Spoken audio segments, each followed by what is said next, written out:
Assalamualaikum warahmatullahi wabarakatuh. Salam sejahtera untuk kita semua. Perkenalkan, saya Fitria Sani Farda dari Program Studi Nutrisi dan Teknologi Pakan Ternak, jurusan Peternakan, Fakultas Pertanian, Universitas Lampung. Pada saat ini saya sedang menjalani proses tugas belajar. Pada kesempatan kali ini, saya akan membawakan video pembelajaran dari salah satu mata kuliah yang ada di program studi nutrisi dan teknologi pakan ternak, yaitu mata kuliah ilmu tanaman pakan, yang merupakan mata kuliah wajib yang ada di program studi nutrisi dan teknologi pakan ternak. Mata kuliah ilmu tanaman pakan merupakan mata kuliah dengan 3 SKS dan mata kuliah ini di dalamnya terdapat 16 kali pertemuan dengan di dalamnya ada 2 ujian, yaitu ujian tengah semester dan untuk ujian akhir semester.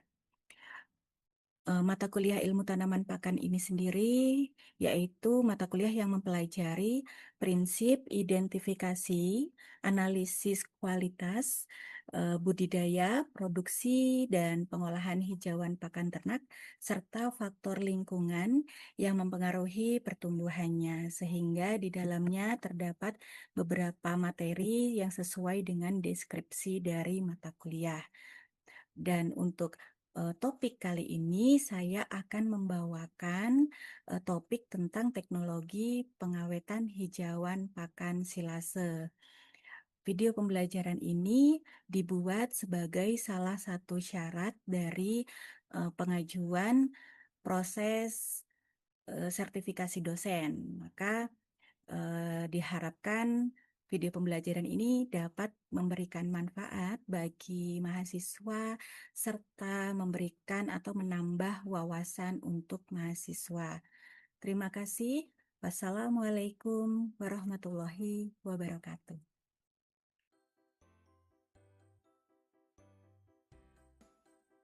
Baik, Assalamualaikum warahmatullahi wabarakatuh. Waalaikumsalam Waalaikumsalam warahmatullahi warahmatullahi wabarakatuh. wabarakatuh. Halo adik-adik semua, salam sejahtera untuk kita semua. Gimana hari ini, sehat? Sehat Ibu. Alhamdulillah sehat Bu. Alhamdulillah sehat Ibu. Alhamdulillah. Jadi hari ini insya Allah Ibu akan menyampaikan salah satu materi dari mata kuliah ilmu tanaman pakan ya. Mata kuliah ini kan wajib di program studi nutrisi dan teknologi pakan ternak di jurusan peternakan Fakultas Pertanian Universitas Lampung. Sebelumnya perkenalkan Ibu adalah Fitria Sani Farda yang mungkin adik-adik belum sempat bertemu kemarin ya karena saat ini Ibu sedang menjalani proses tugas belajar. Nah, untuk hari ini insya Allah Ibu akan memberikan atau menyampaikan topik tentang teknologi pengawetan hijauan pakan silase. Nah, ini ada di pertemuan akhir untuk di rangkaian pembelajaran di pertemuan ke-14. Jadi mata kuliah ini ada praktikumnya ya. Adik-adik sudah sudah membaca diri kontrak perkuliahan. Jadi setelah ada materi nantinya dilanjutkan dengan praktikum.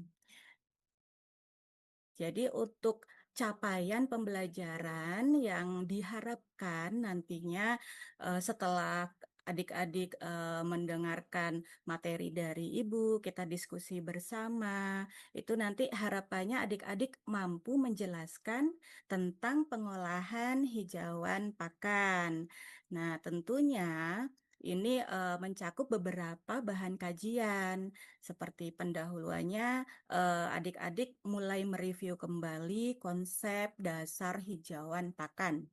Lalu untuk apa sih kita melakukan pengolahan hijauan itu, terutama untuk yang silase.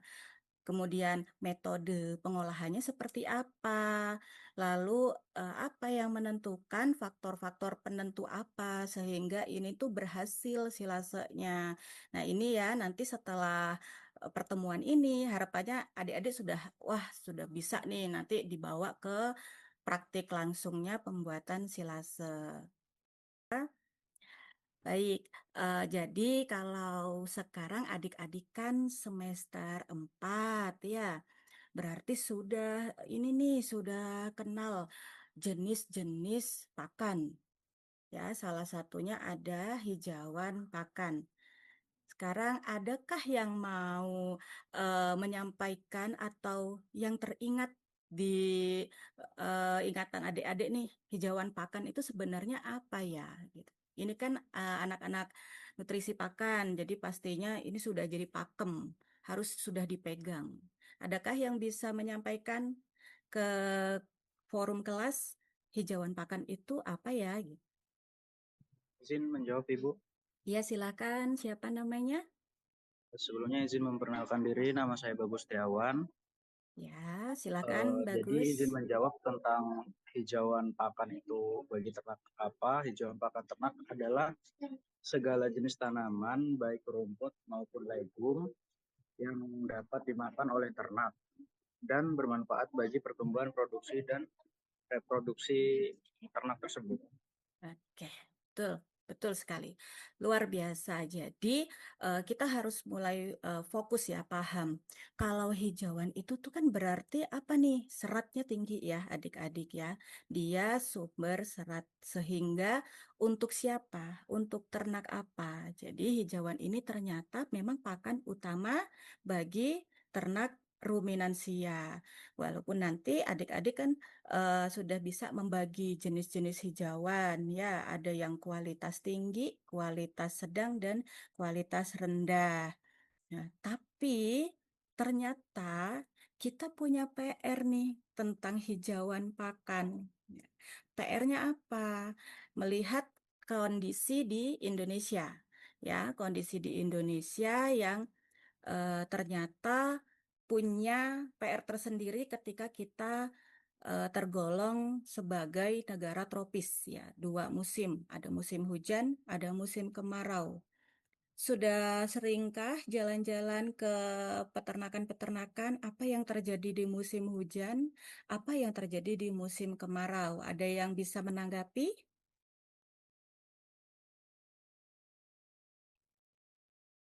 Izin menjawab Ibu. Ya, silakan. Untuk dari saya sendiri, sudah pernah untuk berkunjung ke peternak-peternak gitu. Dan untuk di peternak sendiri kalau di musim hujan itu, kondisi ternak atau terutama pakannya itu melimpah, Bu, itu hijauannya. Tetapi ketika musim kemarau, hijauan itu, menipis atau sedikit karena tidak ada hijauan yang bisa dipanen gitu, Bu. Jadinya, para peternak itu mengakalinya dengan, membuat silase untuk, untuk kalau misalkan terjadi di musim kemarau, hijauan itu tidak ada sama sekali, Bu. Terima Ya. kasih.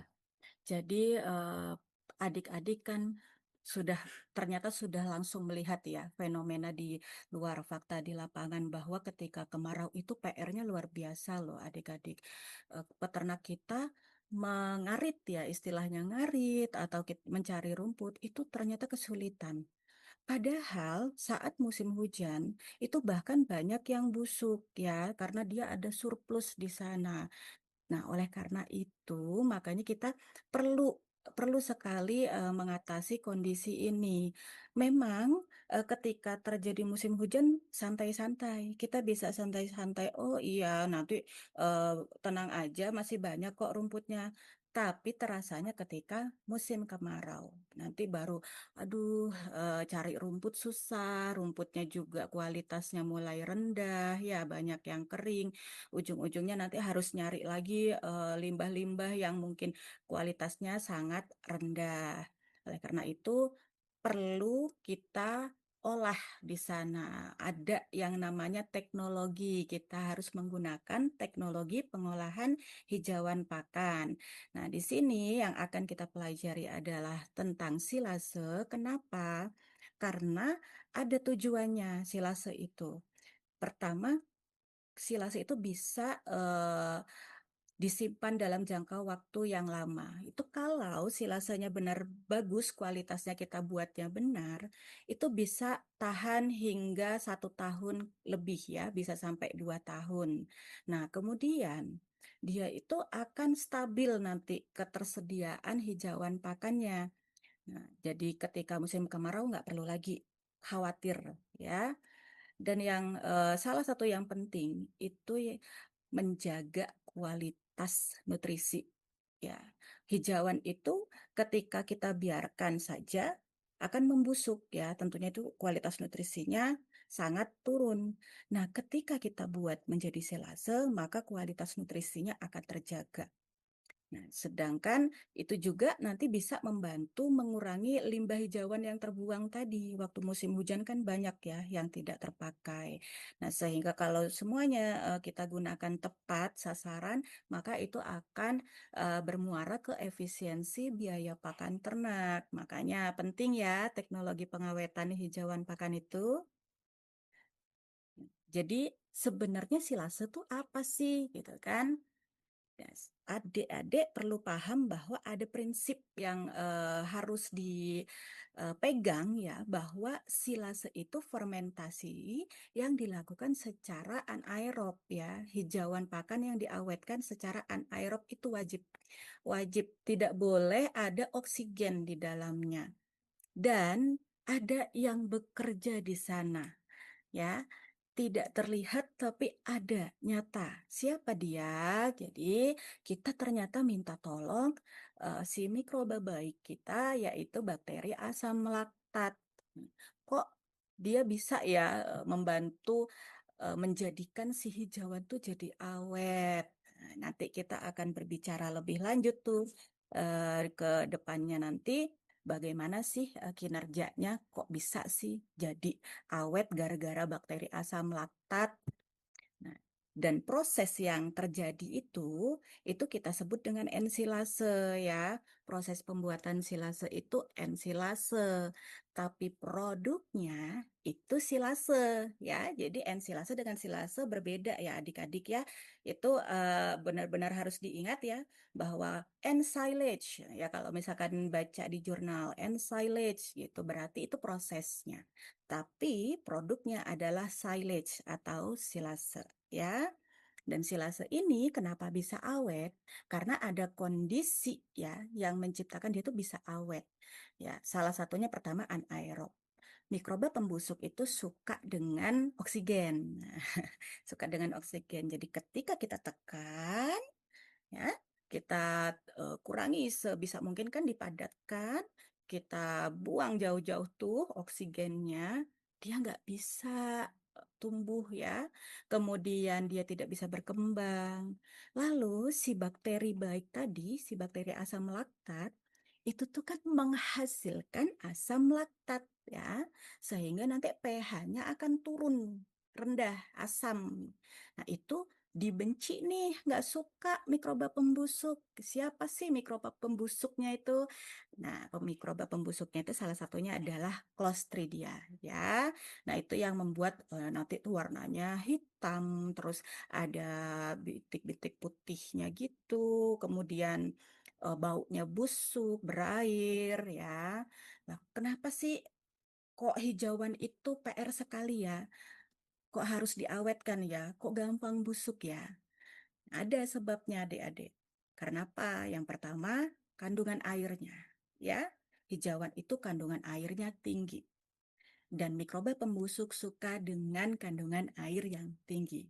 Ya. Kemudian adanya aktivitas mikroba pembusuk tadi ya, terutama Clostridia. Ini PR sekali. Clostridia ya, diingat-ingat adik. Kemudian, kalau mau menjejaki nih silase, harus tahu jenisnya. Mau buat, Bu, saya juga mau mengawetkan. Harus tahu jenisnya. Ada yang disebut monosilage, ada yang disebut mixed silage ya, sesuai namanya. Mono ya, artinya satu, berarti bahan bakunya hanya satu. Kita menggunakan satu jenis hijauan. Kemudian kalau mix berarti kita menggunakan lebih dari satu jenis hijauan. Nah, ini bisa nanti dicampur-campur ya, dicampur-campur tapi bukan asal campur. Ada tujuannya. Ya, enggak, aku maunya mau nyampurin ini sama ini aja gitu, tidak. Ada tujuannya adik-adik. Misalkan nanti adik-adik punya rumput A. Oh, rumput A proteinnya rendah. Gimana ya caranya supaya dia naik proteinnya? Oke, saya tambahkan legum. Kan legum proteinnya tinggi.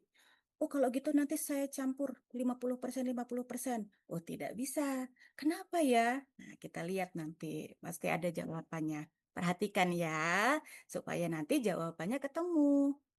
Nah, ada syarat-syarat hijauan yang bisa adik-adik buat untuk silase.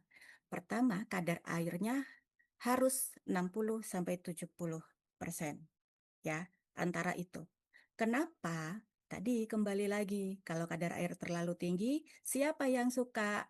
Si bakteri asam laktat atau Clostridia? Nah, ternyata si pembusuk tadi. Makanya kita turunkan dulu. Caranya gimana? Diangin-anginkan. Ya, ketika kita panen, apalagi habis musim hujan, adik-adik. Kan ketika surplus kan saat musim hujan ya. Itu bisa hingga 24 jam mengangin-anginkan itu ya. Jangan sampai basah. Kondisi 60-70% tuh yang seperti apa sih Bu? Kan kalau di lapangan kita nggak bisa langsung di lab-lab begitu. Jadi nanti ketika adik-adik sentuh hijauannya itu kondisinya kering tapi masih hijau. Kalau dihancurkan menggunakan tangan masih bisa keluar air ya, tetap masih basah, artinya dia masih segar, masih ada kandungan airnya, tidak seperti kerupuk ya. Namun itu ketika kita sentuh tanpa dihancurkan dengan tangan, dia tidak meneteskan air ya, kering. Kondisinya kering. Nah, itulah disebut kering udara atau berkisar 60 hingga 70%. Lalu wajib ada gula larut airnya. Dari mana, Bu? Ini dari hijauan sendiri sudah mengandung WSC ya, terutama seperti rumput. Tapi biasanya nanti kita ada tambahan. Ada tambahan seperti kita peroleh dari molases itu tujuannya mau memberikan si gula larut air. Buat siapa? Namanya gula larut air, artinya itu nanti dijadikan energi. Buat siapa? Siapa yang bekerja di sana? Kita beri makanan kepada yang bekerja. Si bakteri asam laktat. Ya, jadi ada kadar air tertentu, ada gula larut airnya atau water soluble carbohydrate. Kemudian hijauannya ketika adik-adik panen itu juga ada supaya lebih optimal umur-umur tertentu kita panen. Ya, seperti vegetatif akhir atau awal generatif. Ya, berkisar kalau itu untuk rumput berkisar 60 hari. Ya, itu 60 hari sudah bagus untuk kita buat silase. Kemudian ini untuk metode pembuatan silasenya ya. Untuk monosilage kita menyiapkannya satu jenis hijauan, tapi kalau untuk mix silage kita gunakan dua jenis hijauan ya. Boleh rumput dengan legum, bisa juga kita tambahkan molases, dedak, itu juga boleh. Tapi ada batasannya. 5% ya paling banyak. 5% dari total silasenya ya, bahan keringnya. Nah, itu kalau dedak juga bisa digunakan supaya apa? Nanti ada apa ya tujuannya tertentu seperti dia membantu perekatan antar substrat ya, dia membantu merekatkan, kemudian juga menjadi sumber energi buat bakteri asam laktatnya. Lalu kalau untuk monosilage itu kan langsung ya dipadatkan dan disimpan, tutup rapat minimal 21 hari. Nah, kalau untuk mix silage harus dicampur dulu sampai homogen. Baru dipadatkan dan disimpan minimal 21 hari.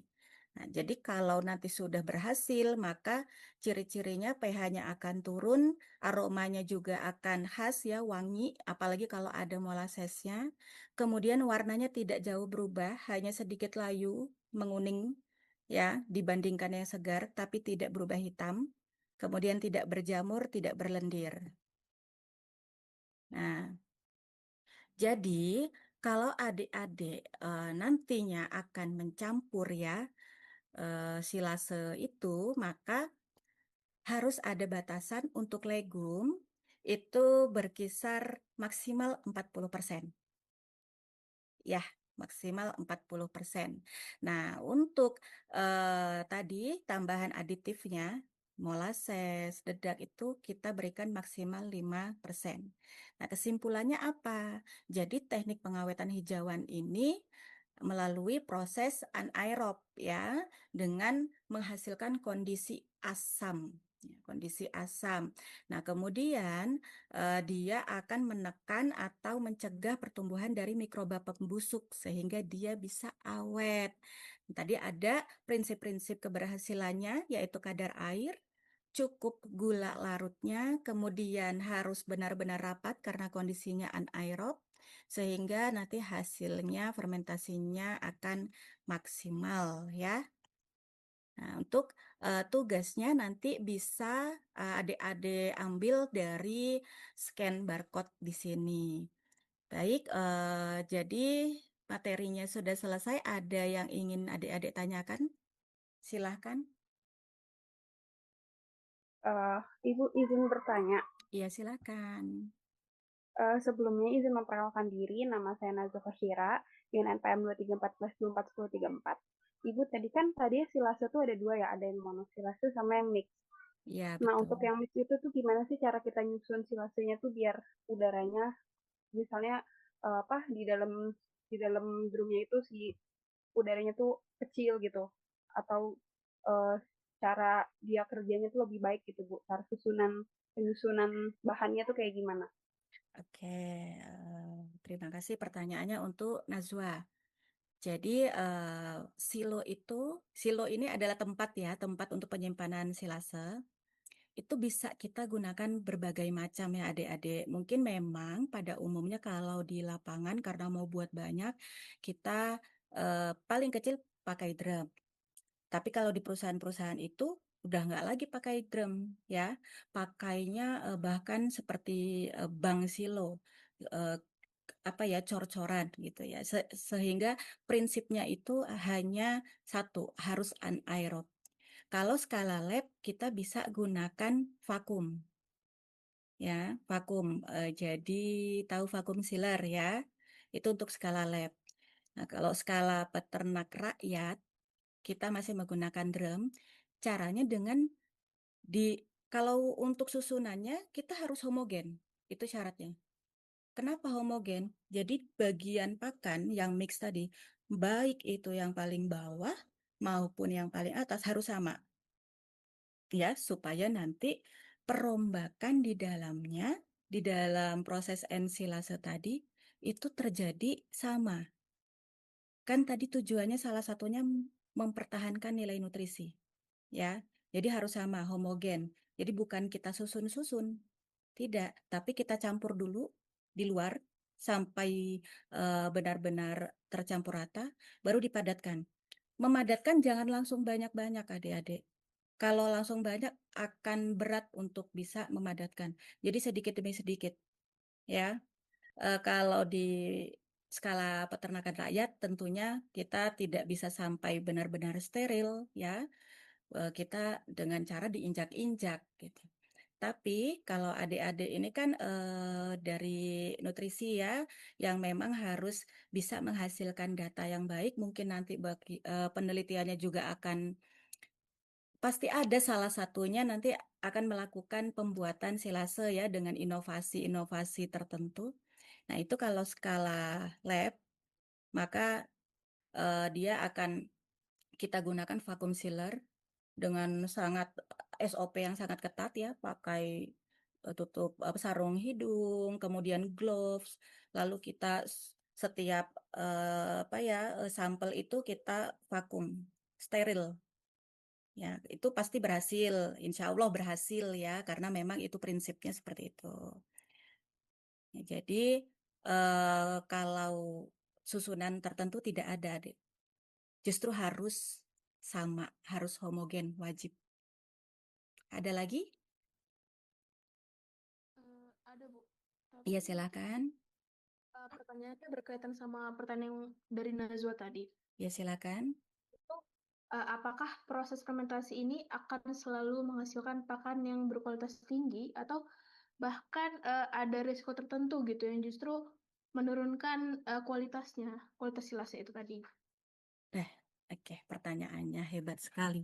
Sudah seperti magister nih, kayaknya nih calon-calon nanti lanjut lagi ya, S2 ya, udah tajam. Jadi untuk Siti Balkis dan adik-adik yang lainnya ya, memang betul akan terjadi perubahan nutrisi.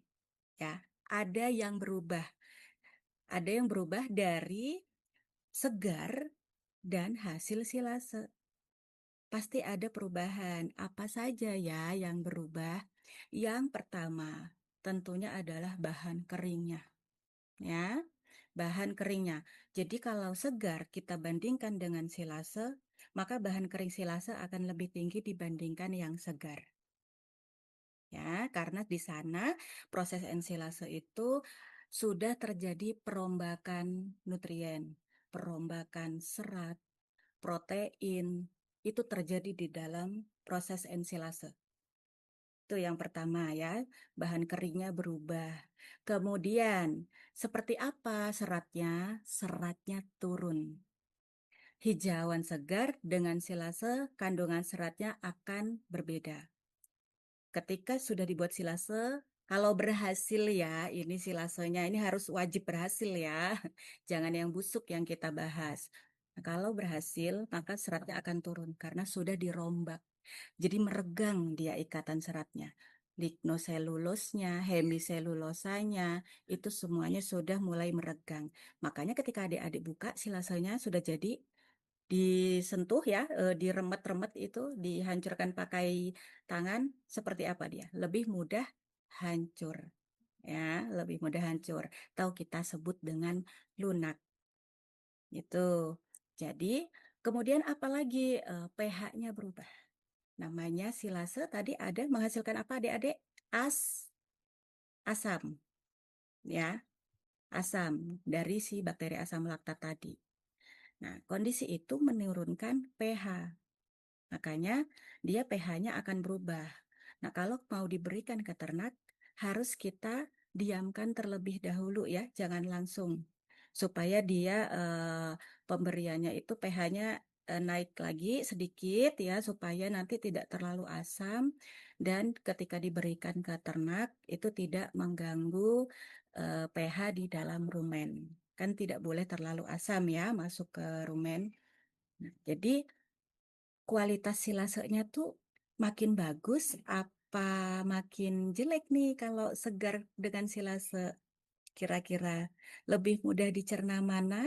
Serat kasarnya tinggi atau serat kasarnya yang lebih rendah? Jadi Serat. Serat seratnya, kasar. iya betul ya. Jadi dia lebih mudah dicerna di dalam tubuh ternak. Ada lagi pertanyaan yang lain?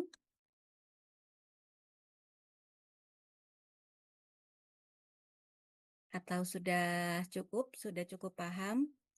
Jika sudah cukup paham, maka nanti tugasnya boleh dikerjakan dengan melihat panduan dari video pembelajaran yang sebelumnya ya.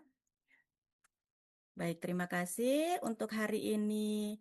Ibu akhiri, wassalamualaikum warahmatullahi wabarakatuh. Waalaikumsalam warahmatullahi wabarakatuh. Terima kasih Bu. Terima Terima kasih, Bu. kasih.